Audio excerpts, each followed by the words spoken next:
Good afternoon, Grayson. I hope you're all well this afternoon, right? I hope so.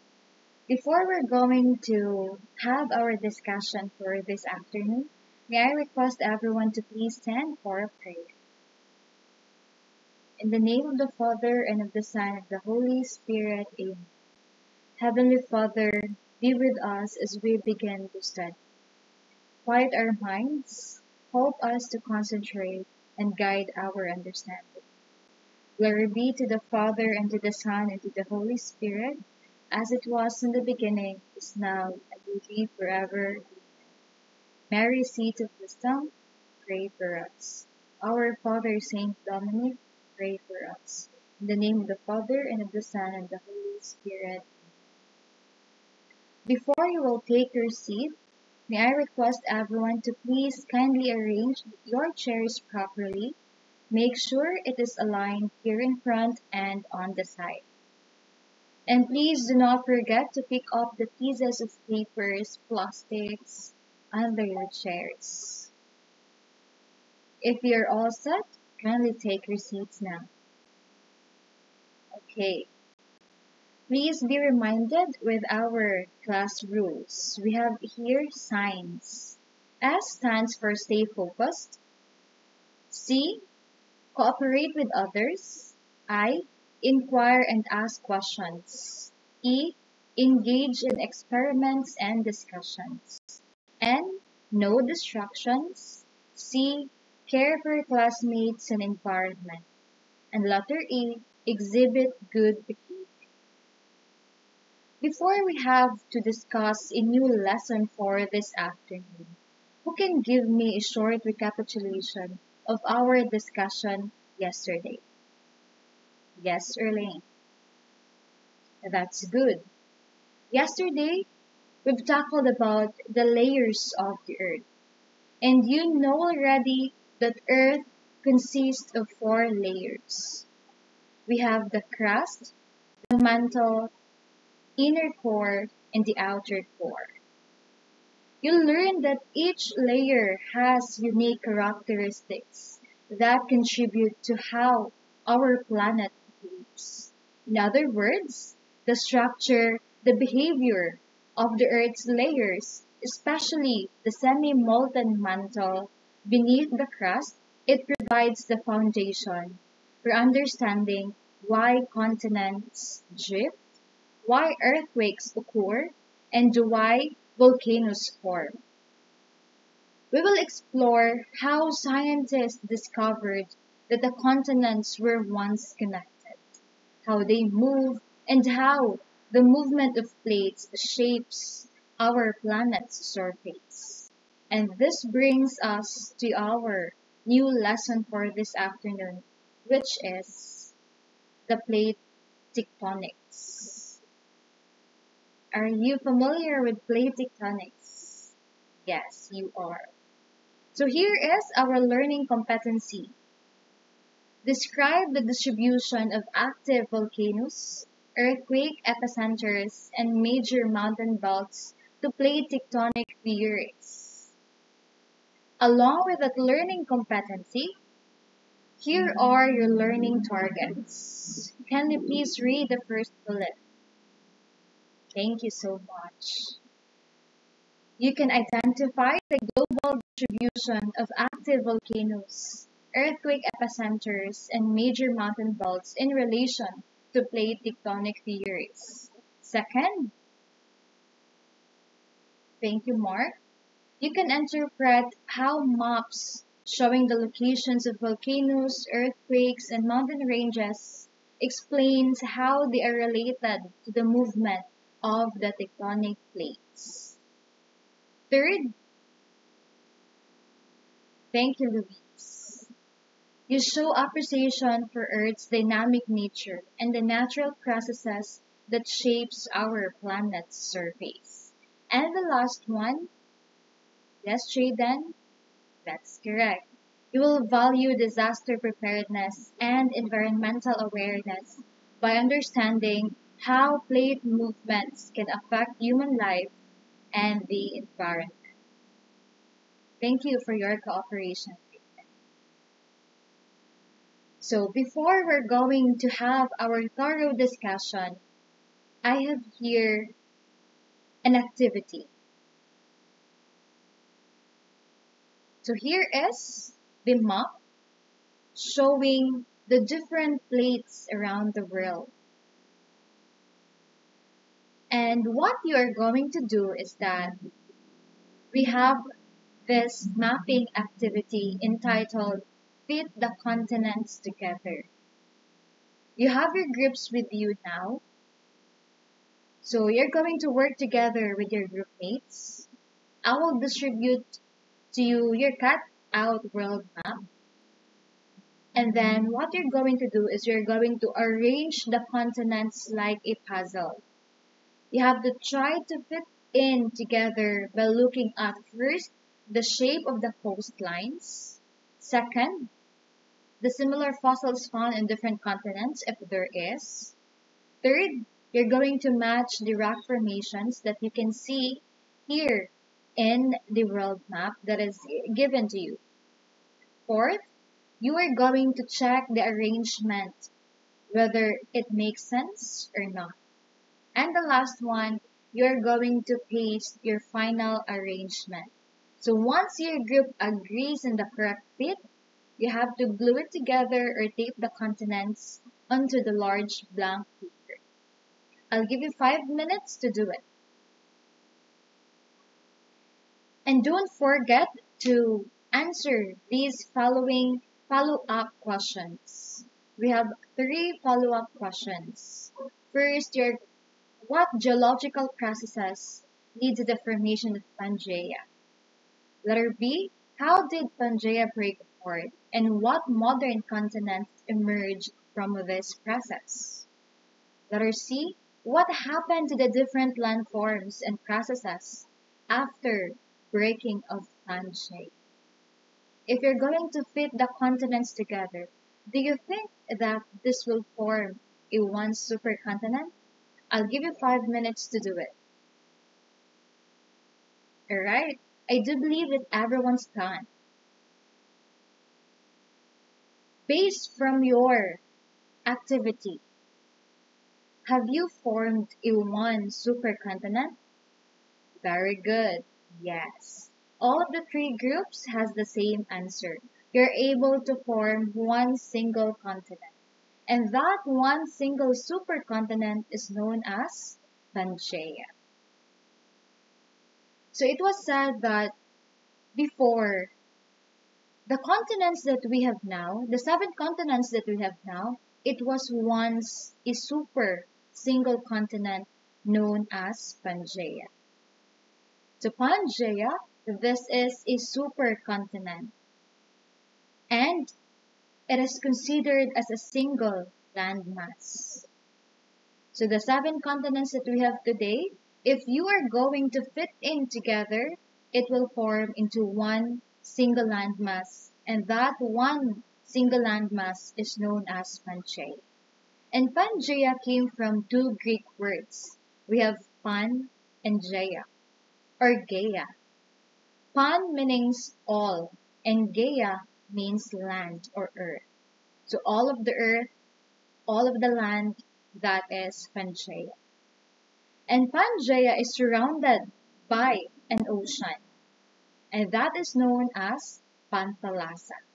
But this is known to be a super ocean or a vast sea. It came from 2 Greek words also. We have Pan and Thalassa. Pan means all, Thalassa means sea.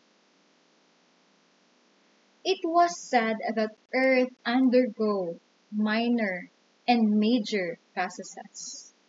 Our planet is solid, steady, and unchanging sphere of rock. Because of the movement of the plate boundaries or plate tectonics, there are different landforms that happen and form in the tectonic plates or in the plates where they move or they meet and converge. With all those minor and major changes, Here are the examples. The formation of the different landforms such as mountain ranges, mountain belts, and even volcanoes. We also have here separation of continents, formation of new ocean floor, and movement of the lithosphere plates or lithospheric plates. So this is our continents now. From one single supercontinent, as the plates continue to move each year for about 2.5 centimeters, that one single or supercontinent became the modern 7 continents. We have North America, Europe, Asia, South America, Africa, Australia, and Antarctica. So here, during Permian period, that was 250 million years ago. This is the most prominent event that happened here in Permian. What do you think is it? That's correct. This is the formation of the supercontinent known as Pangaea. Again, you have to remember that during Permian period, the most prominent event that happened here is the formation of Pangaea. During Triassic period, that was 200 million years ago, this is now the rise of the dinosaurs. And here, another prominent event is the breakup of the supercontinent Pangaea.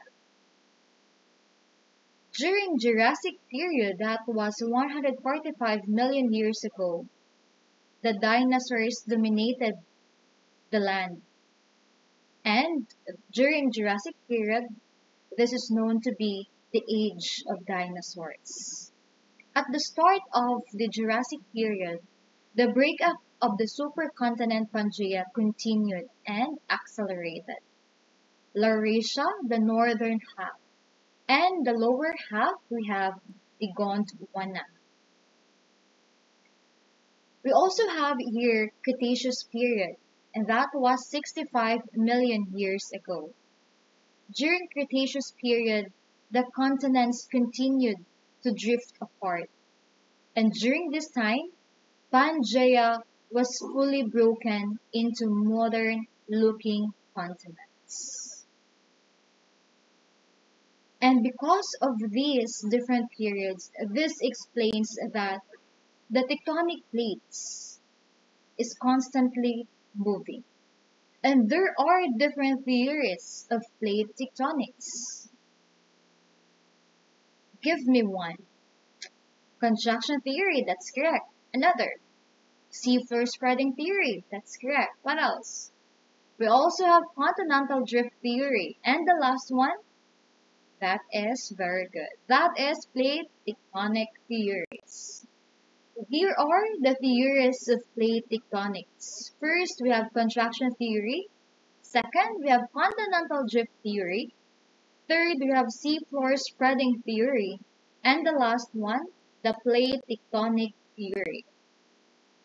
We will discuss contraction theory. In contraction theory, it was proposed in the early 20th century.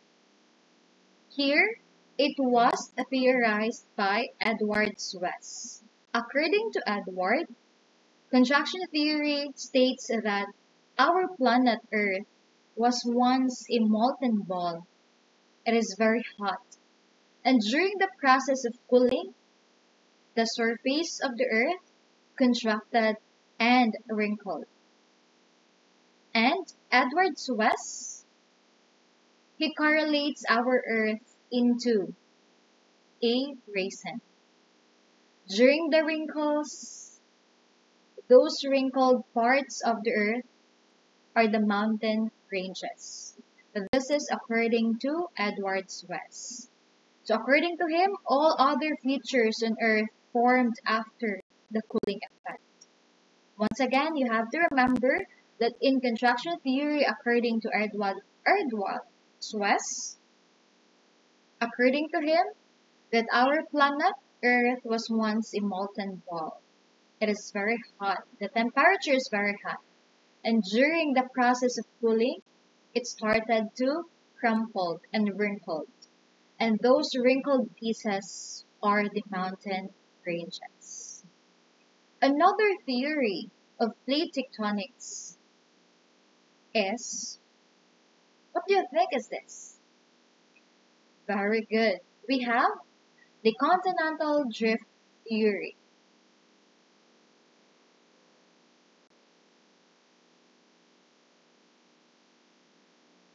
Can Let's I talk look at the about video? theory of continental drift. When we look at a world, have you ever seen one of these? Well, of course you've seen one of these.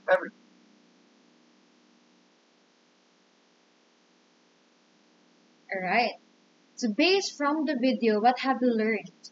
What did you see? Correct. So it was said that our planet was once connected to each other. The continents are once connected to each other. That is correct.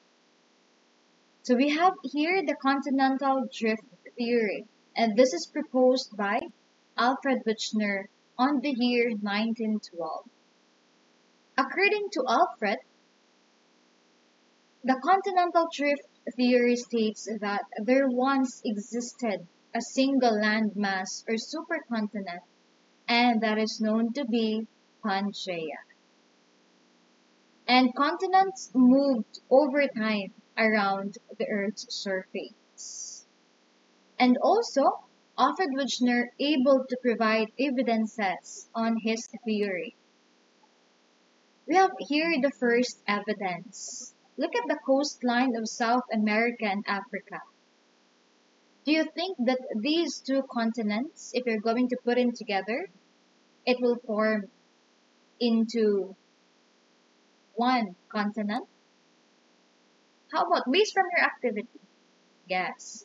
If you're going to fit in South America and Africa, their coastlines are apparently fit together. So that is the first evidence of Alfred Wegener. The apparent fit of the eastern coastline of South America and the western coastline of Africa. Another evidence that supports his theory is this. According to him, there are similarities of plant and animal fossils in South America and some parts of the African continent, which were separated by a vast ocean today. And scientists discovered that the same types of plant and animals found in the two continents are separated by the ocean today. This means that these plants and animals were once connected to each other. The plants and animals could not have crossed the ocean. They were not capable of swimming or flying across such a huge body of water. Based from this evidence, you can say that those two continents, South America and Africa, were once connected to each other. Another theory that supports his theory, we have the similarities of the sequence of rock layers of opposite sides of Atlantic Ocean. So there are similarities of the rock layers in South America and Africa. This means that these two continents were once connected to each other. And that is the theory of Alfred Wegener, the continental drift theory. And according to him, the one single landmass or the one supercontinent, it was broken down into two smaller continents. We have the Laurasia and Gondwana. The Laurasia is the small continent which comprises the northern part, and Gondwana comprises the southern part. The Gondwana It is composed of the continents such as Africa, Antarctica, South America, and Australia. And this is hypothesized by Edward West. And the other half, or the other smaller continent, as we have here the Laurasia. It is composed of the continents in the northern half. We have Asia, North America, and Europe. And this is coined or hypothesized by Alexander Dutoit. Next, another theory we have here. Can we look at the video? Alright, what do you think is the next theory? Very good. That is the seafloor spreading theory by Harry Hess. What is seafloor spreading theory? According to Harry Hess, it states that the ocean floor or the seafloor itself, not the continents, move and carry the continents along. Meaning, it contradicts the theory of Alfred Wegener, which is the continental drift theory. Because then again, according to Alfred, the continents are moving. The continents do move. Why? Because it was very evident that there are planned rock layers that can be found in different continents of South America and Africa. And according to him, those continents were once connected to each other. But according to Harry Hess, in his theory seafloor spreading, it's not the continents that move, but rather it's the ocean floor carrying the continents along. So the ocean floor spreading theory, it explains that how ocean floor is created. It states that magma rises from the mantle at mid-oceanic ridges. Once it cools, it forms new oceanic crust, new ocean floor. As more magma comes up, it pushes the older crust away from the ridge, causing the seafloor to slowly spread apart. And this process shows that the ocean floor is not fixed. It is constantly being renewed. You have to remember that the youngest rock closest to the ridge and the oldest rock are the ones farther from the ridge. Another theory, we have here the plate tectonic theory. It was said that our Earth, our planet, is made up of tectonic plates.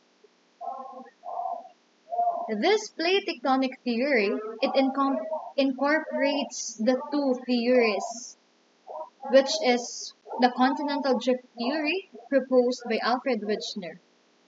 Second, we have the seafloor spreading theory proposed by Harry Hess. This plate tectonic theory, it explains that Earth's lithosphere is composed of many independent massive slabs of solid rocks, and that is known to be plates. And plates move due to convection current. So here, plate tectonic theory states that our Earth's crust, or the Earth's crust, is broken into large pieces of tectonic plates, which float and slowly move on the semi-molten mantle beneath them. As the plates move, they collide, they separate, or slide past another, causing major Earth events such as earthquakes, volcanoes, mountains, and ocean trenches. So specifically, all of the landforms that we have now, such as the mountain ranges, the volcanoes, and the different processes, we have the different seismic activities. Those processes and landforms, they are not distributed randomly. Because based from the theories, those different landforms and processes, they form in places where tectonic plates move or meet, because these areas allow magma from the mantle to rise to the surface. During plate tectonic theory, there are 15 major plates here in Earth.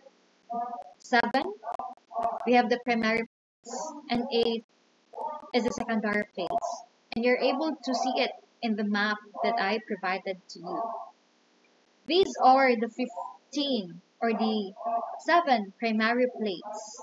We have the Eurasian plate, Australian plate, Pacific plate, North American plate, the South American plate, African plate, and the Antarctic plate. We also have the secondary plates, the 8 secondary plates. It includes Juan de Fuca, Nazca plate, Cocos plate, Caribbean plate, Philippine Sea plate, Arabian plate, Indian plate, and Squatia plate. But according to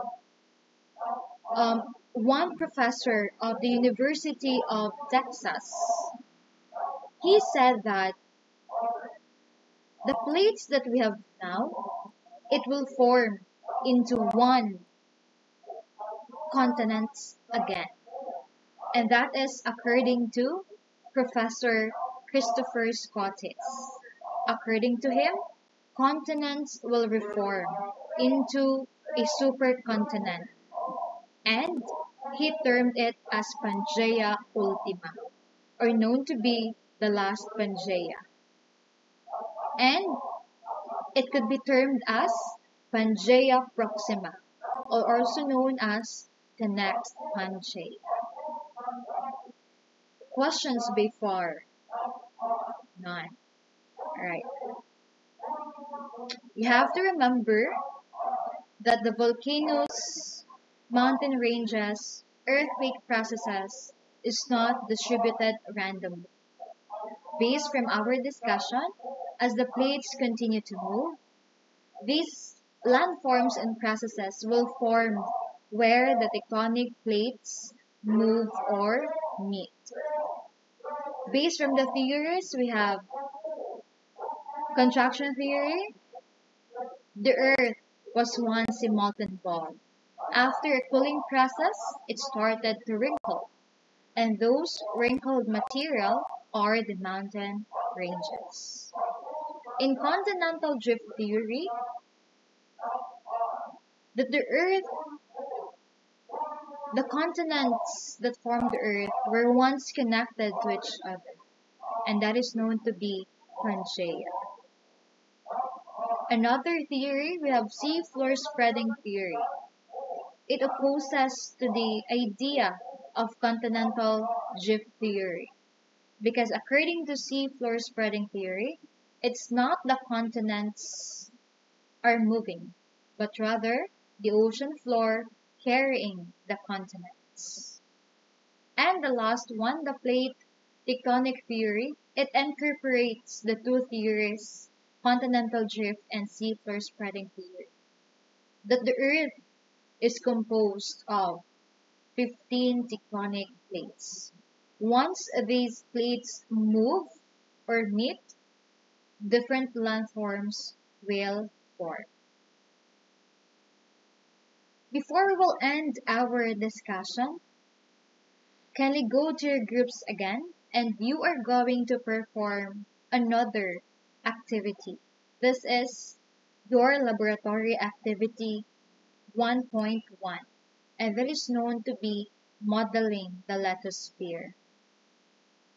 Kindly open your science laboratory book, page 7 to 8. You're going to perform that experiment today. Go to your groups. I'll give you 15 minutes to do it.